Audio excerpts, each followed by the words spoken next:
Somebody came to me this week and said that they've had a very close relationship with Allah since childhood, and that they've made dua to Allah from a very early age, praying tahajjud, even when they were a teenager, and whenever they asked Allah for something, Allah provided. This person actually had a pretty tough life.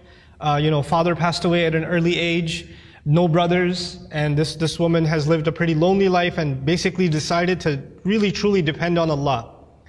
And so as she grew and developed in her years, she found that Allah miraculously answers her prayers. Every time she asks Allah for something, Allah has never left her prayer unanswered. So she developed this reliance and this closeness with Allah and would always turn back to Allah. She needs something, she goes and prays 2 rak'ahs and she makes dua to Allah. So a really beautiful connection she had with Allah. But where did the question come from? The question came from the fact that more recently she went through quite a series of very unexpected difficulties in life. And she decided that she's going to increase her ibadah to Allah and increase her du'as because her problems have also increased. So you figure the more your problems increase, the more you're going to ask Allah to help you solve your problem. And so she does that, and she prays like she's never prayed before, fasts like she's never fasted before, begs Allah, cries to Allah, sheds tears before Allah like she's never done before. But the problems keep getting worse. They don't get any better. And she starts thinking to herself, maybe Allah is not happy with me, because before I used to pray and everything used to get answered. I've never had this problem before. Every time I had a need, I turned back to Allah and Allah solved my problem. But now I'm making dua after dua after dua, and I continue to beg Allah, and my problems are not getting solved, they're only getting worse. What could possibly be the reason? And in her mind, the reason was, I must have done something wrong. Allah must no longer be answering my prayers because somehow I've been disqualified. I'm not in Allah's good books anymore. We make dua, every human being makes dua, and we're expecting that Allah Azza wa Jalla will give us an answer. We're hoping that Allah will solve our problem. There are 2 kinds of du'as basically, for most of us. The one kind of dua, and I'm talking about the ones we make for ourselves. One kind of dua is we want a problem that we have right now to be solved. We have an issue, we have some circumstance, and we want Allah Azza wa Jalla to protect us from falling into a worse problem, to secure the good things that we have, etc. And of course we make dua for our future. We make dua for ourselves, our children, and to take care of things in the future. Ya Allah, things are good right now, Ya Allah, keep them this way. Preserve what we have here. These are the kinds of duas that we make for ourselves. Your dua getting answered immediately or not getting answered immediately has nothing to do with whether or not Allah is happy with you. It has nothing to do with that. There's no connection between those 2 things. And even if there was a connection, you will never know. You cannot guess what the reason is. You have the case of Nuh alayhi salam, who was a very loving father. He made da'wah, he invited his people to Islam for 950 years. Can you imagine? You think he made dua for his son? You think he made dua for his wife? All those years, or he didn't care about them? Someone who cares so much about his nation, they spit on him, they insult him, and he goes back to them and makes dua for them 950 years. You think he ignored his own son, his own wife? All those years of dua, and they didn't change. Isn't that the case? Does he blame himself? Yeah, maybe I didn't do something right. Or maybe Allah stopped listening to me. The reason I'm starting with that is people that were much better than we are, much better than we are, they also had similar problems. There are parents in the audience that make dua for their kids. And they see that their children are going away from the religion. They're going down a dark path. And they can't control it. And they're making dua for them. And they're not seeing that their dua is being answered. And now they're getting frustrated. Is there something wrong with me? Why isn't Allah answering? Well, you're not the first one to be put in that position. Our Messenger ﷺ made lots of dua. You don't think he made dua for his uncles? His family? You don't think he considered Abu Lahab when he made dua for guidance? And if he did, despite all of that loving dua, Allah Azza wa Jalla will himself tell him, إِنَّكَ لَا تَهْدِي مَنْ أَحْبَبْتَ. You don't get to guide who you love. There are people among us, there are children among us who wish their parents or their elders were acting in a more guided way. I've met so many young people whose parents are in a haram, explicitly haram business. And the children, the son and the daughter is trying to tell the father and the mother, please get out of this. We're dependent on you, you're paying my college tuition, you're providing for us, but you're providing for us from haram income. And I'm not in a position to provide for the family right now, but this is wrong. And then they're told you're being disrespectful, you shouldn't talk back to your parents, etc., etc. Now, it's the flip side. It's the children making dua for the guidance of their parents. But things aren't changing. Things are where they were. These frustrating situations happen. And then on top of that are situations like health calamity. Not just family problems, but health calamity. Or you can't find a job, you have money problems. And you're making dua to Allah. You ask yourself, I even did i'tikaf last year. And I kept making dua and I didn't pick my head up from sajda all night long, and still I have this problem. Still it didn't go anywhere. So the first thing I want to remind myself and all of you is that prophets ﷺ, all of them, much before us, Allah mentions their du'as consistently in the Quran. And Allah also mentions their problems consistently in the Quran. You don't think, for example, that Yaqub alayhi salam, the father of 12 sons, made dua for all of his sons? And especially for his son Yusuf, when he lost his son Yusuf, you don't think he made dua for Yusuf's safety, that Yusuf should come back home, that he could look at his beautiful son once again? We know that he cried so much he lost his eyesight. Ibiyaddat aynahu. He lost his eyes over crying over his son. And all of those du'as for so many years go unanswered, and then they eventually get answered.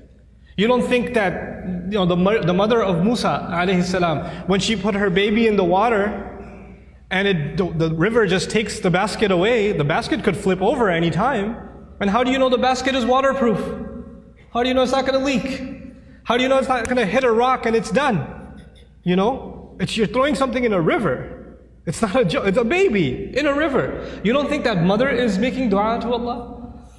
And notice the difference. In that case, in the case of Musa's mother, she makes dua to Allah, and a few hours later, she's reunited with her son. Just a few hours later. By the time the baby is hungry for the next meal, he's back with his mother. And in the other case, with the case of Yusuf alayhi salam, he was separated from his father. But he wasn't reunited with his father for many years. For many, many years. We are going to go through difficulty in life. And all of our problems are not going to be solved because we made a dua to Allah. Understand the reality of dua. What is the purpose of dua? We often confuse dua with talab. Talab in Arabic means to ask for something, to demand something. Dua means literally to call. That's what it means. Da'awtukum, I called you, I invited you. I cried out to you. This is dua. When we make dua to Allah, sometimes in that dua we are making demands. It's true. We're making requests. But we should never forget that all of those requests, you know what they are at the end of the day? It's a humble slave of Allah turning back to Allah and begging Allah to help him with whatever problem. But it's more than Allah solving your problem. It's just the act that you communicated with Allah that's the most valuable thing. The fact that you actually engaged Allah in conversation, that is the goal in the end. Whether or not Allah will solve your problem immediately is a separate problem. And I want to share just a quick thing about that, then I come to Maryam salamun alayha. Sometimes you go through problems and you ask yourself, what is my fault in all of this? Why do I have to go through these problems? What did I do to deserve this?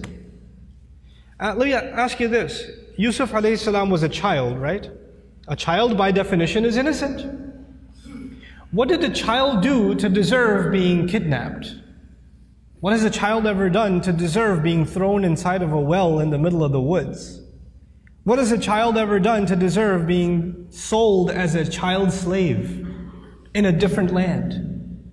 What is that, when he grows up as a young man, what did he ever do to deserve being thrown in jail over a false accusation? And he spent many years in jail, not because of something he did. He was innocent. And he spent all those years in jail.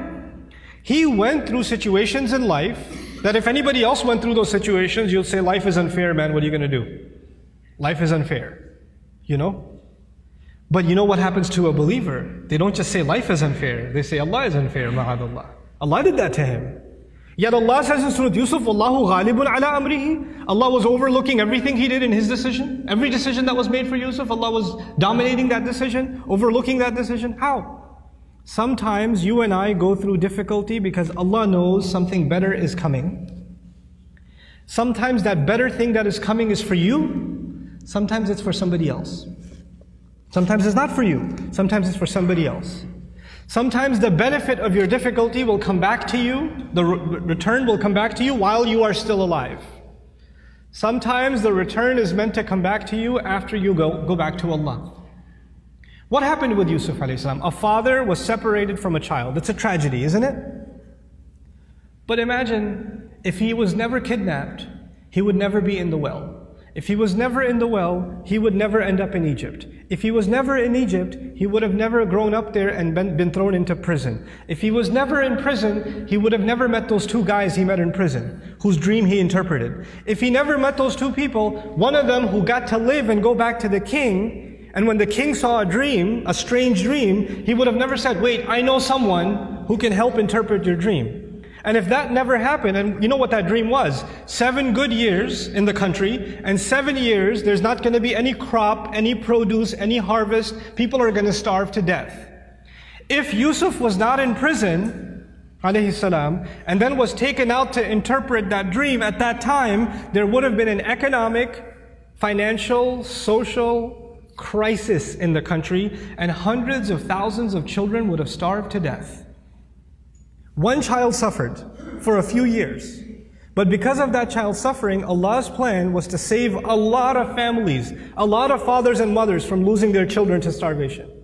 Because of the plan that Yusuf alayhi salam came back when he interpreted the dream and gave, when he became the treasurer. I have a friend, some of you might have heard of him. His name is Robert de Villa. I asked his sister about him if she knows him, and she said yes, she's heard of him. The man can't move any part of his body other than his face. He can't move any part of his body. What did he ever do to deserve that? Nothing. But how many people have accepted Islam because of his disability?